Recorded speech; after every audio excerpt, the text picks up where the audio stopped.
Calvary. Arise, Catholic faithful, Rejoice and renew.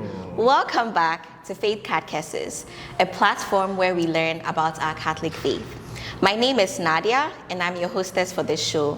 I'm here once again with our Reverend Fathers from the Blessed Sacrament Parish in the persons of Father January and Father February. Welcome back, Fathers. Thank you very much. So as you recall, in the previous episodes, we were looking at the Mass and exploring the different sections of the Mass. But you probably realized that we are currently in the season of Lent, hence my purple top to represent the season.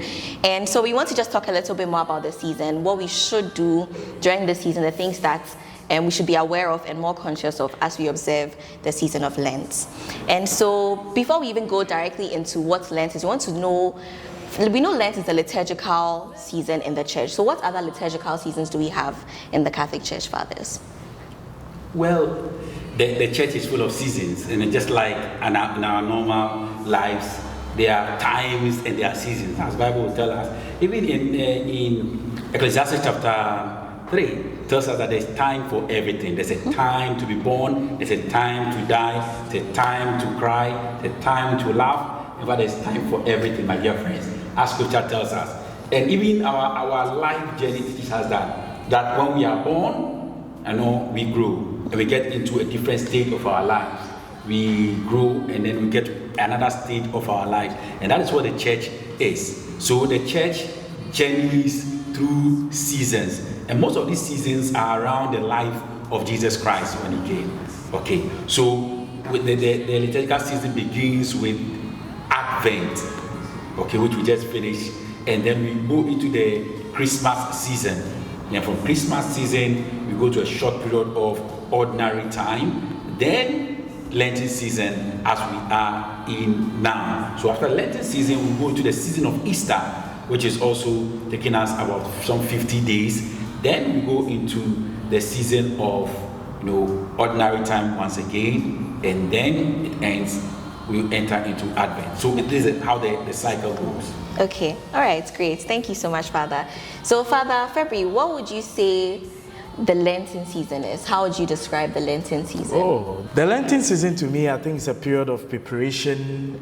Getting more closer to God and doing away with the things that we did that were not too right.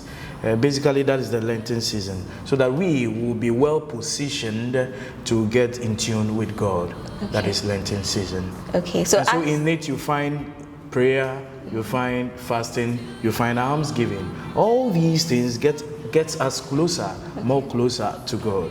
That is Lent. Okay, and what would you say are expected of Catholics during this season of Lent? Well, in a season of Lent, three basic things are expected of us. In fact, maybe we can say 4 or even more. Okay, but basically the church calls something the 3 pillars of the Lenten season, and these are prayer, almsgiving, and fasting. Okay, so these 3 are requested of us to do, and perhaps a little bit of these are things that are supposed to discipline us as Christians and as Catholics. Discipline in the sense that we learn to mortify our flesh, go into that period of mortification where we put onto ourselves, the time to stay away from that which gives us physical pleasure and something which we like. Okay, then we think about not just about staying away from food, but also reaching out to others, doing charity to others, and also having time to pray. These are basically the 3 things that the church requires from us. And for me, this is what makes the season of Lent very rich in all its qualities.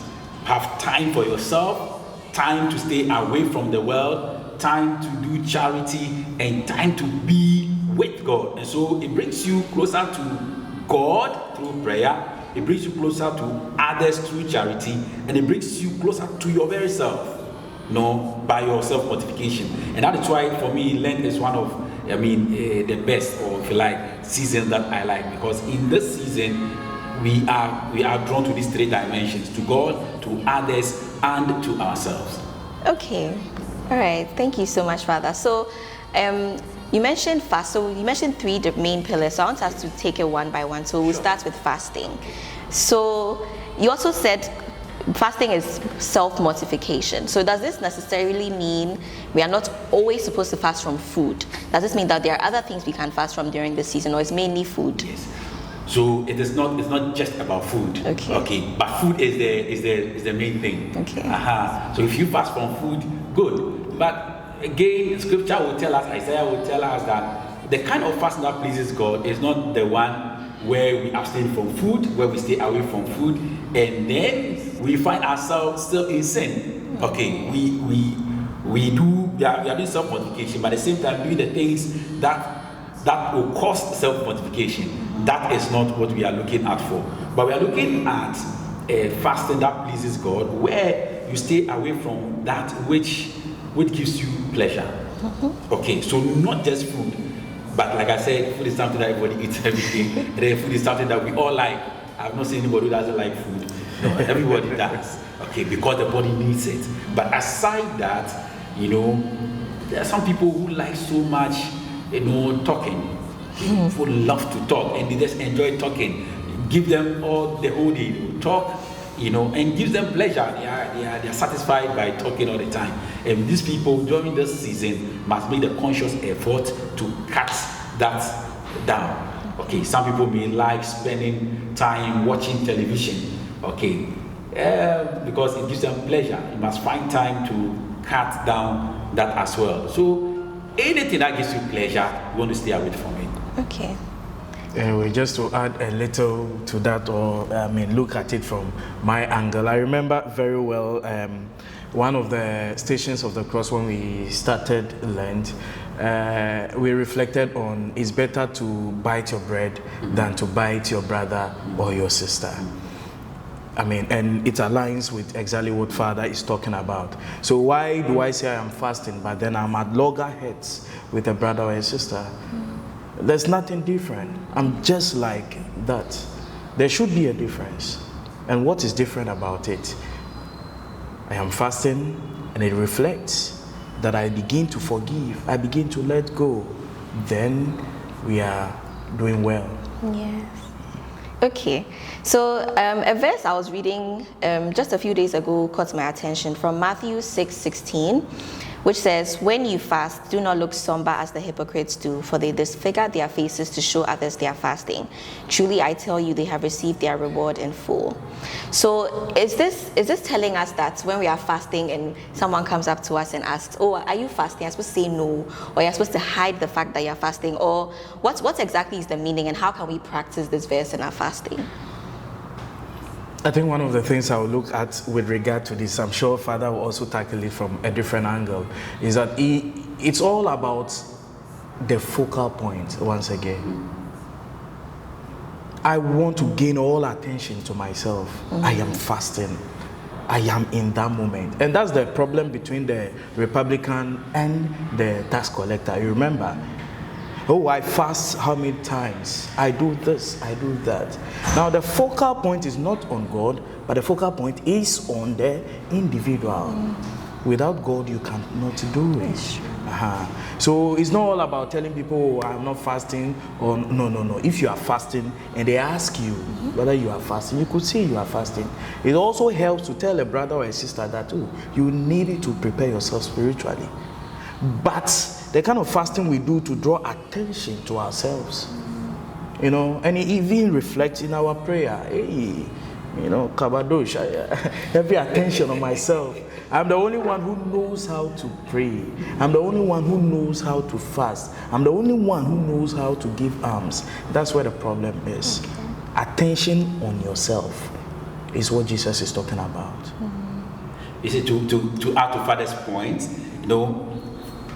the point is this: when you are fasting, especially in the season of Lent, everybody knows we are fasting. Okay, especially in this time. For us, how Ramadan and then the Lenten season, began on the same day. It's so wonderful. But for me, it speaks a bigger message.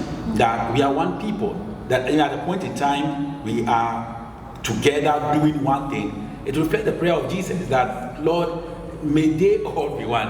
And this time, not just Christians being one, even Christians and Muslims, that no, we are starting the season of Lent on the same day as Ramadan begins. But when one is fasting, and then, oh, please, can you help me take this? Oh, I'm fasting, I'm too weak, I cannot do it. This is what the problem is. Okay, oh, can you accompany me to this? Oh, I'm fasting, I cannot go, please. Can we go to this place? No, I'm fasting. No, so that becomes an excuse even to do anything.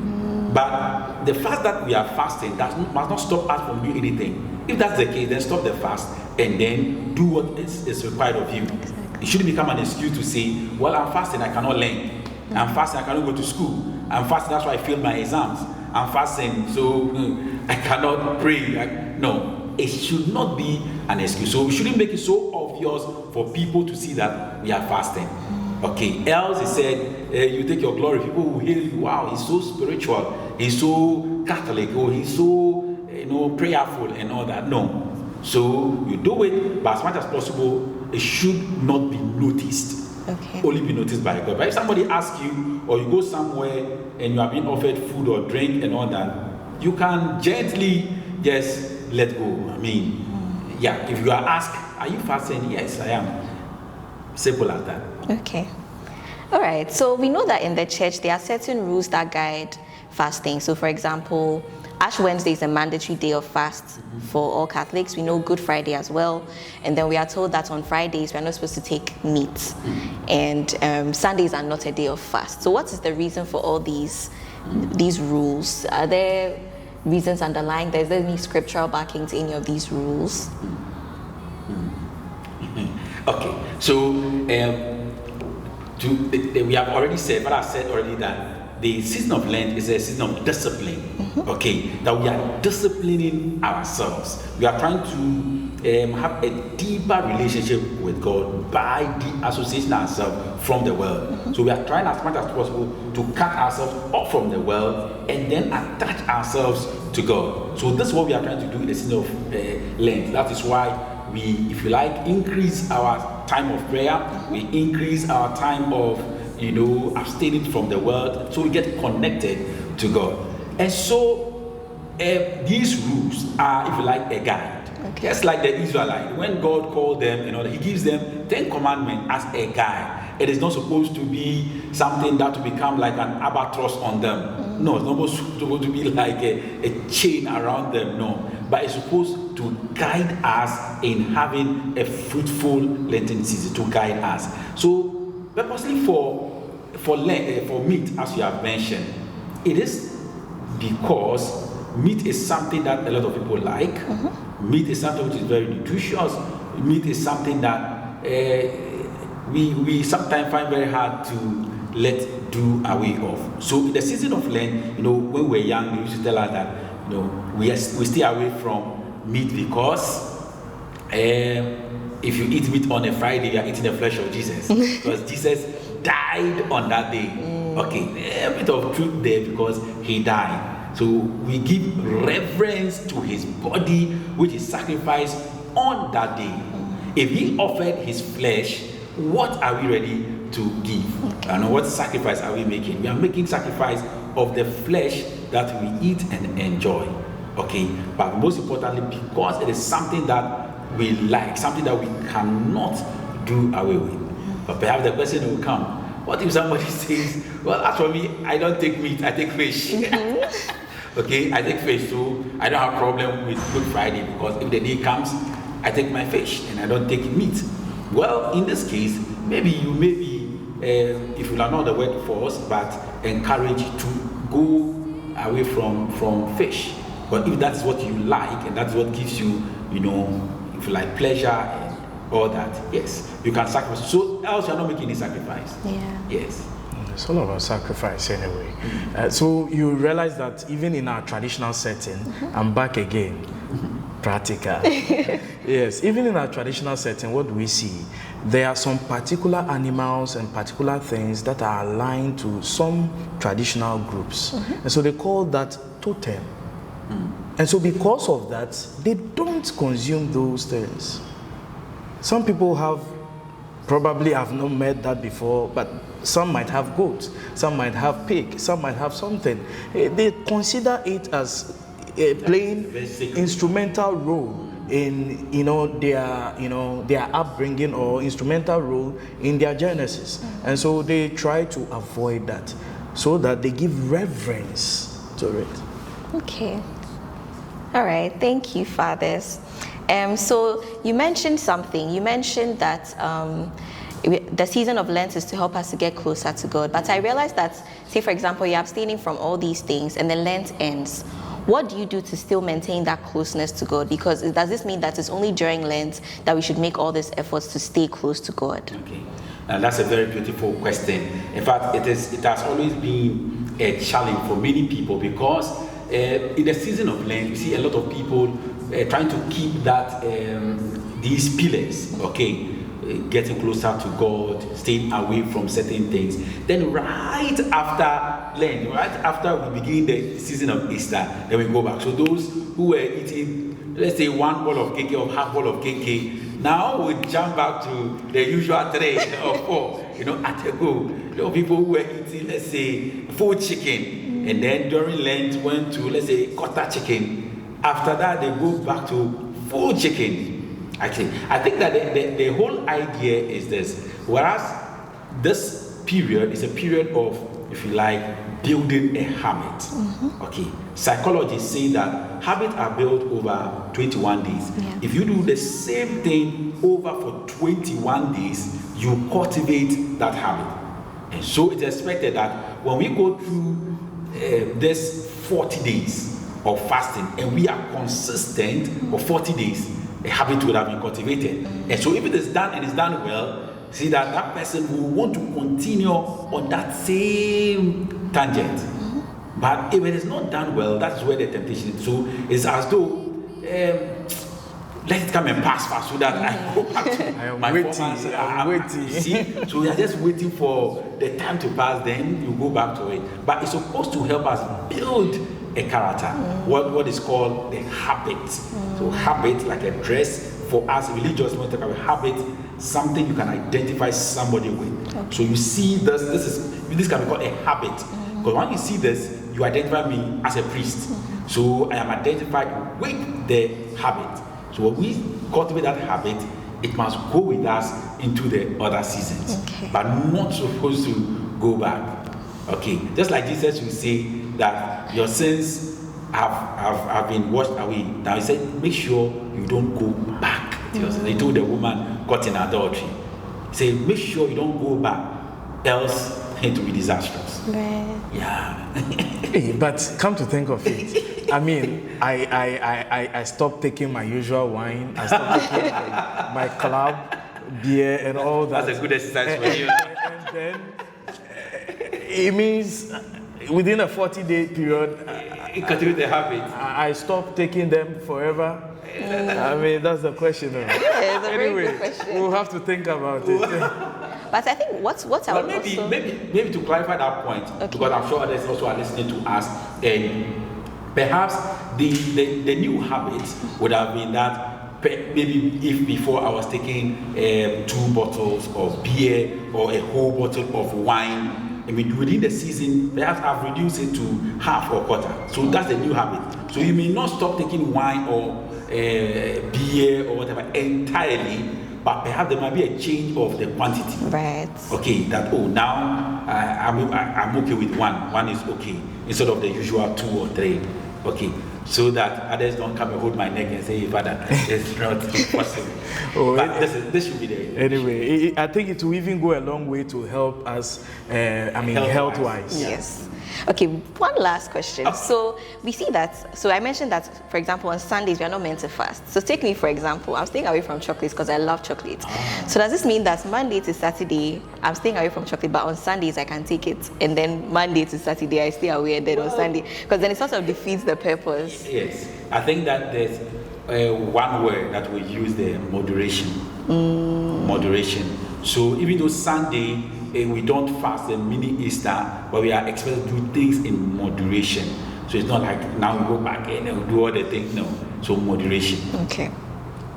You can break half. Bring Father half. So now break half and bring Father half. Okay. Share. No Okay, so you problem. can share with somebody. Okay. Yes. All right, so that's it for fasting. So in the coming episodes, we'll talk about prayer and almsgiving. So thank you so much for joining us on this episode of Faith Catechesis and for exploring the season of Lent with us. See you next time. Stay blessed.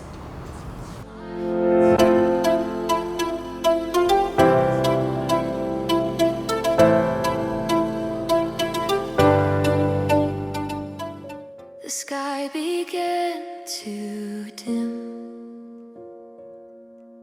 Creation held its will for love of Him. The sacrifice prepared, a world repaired.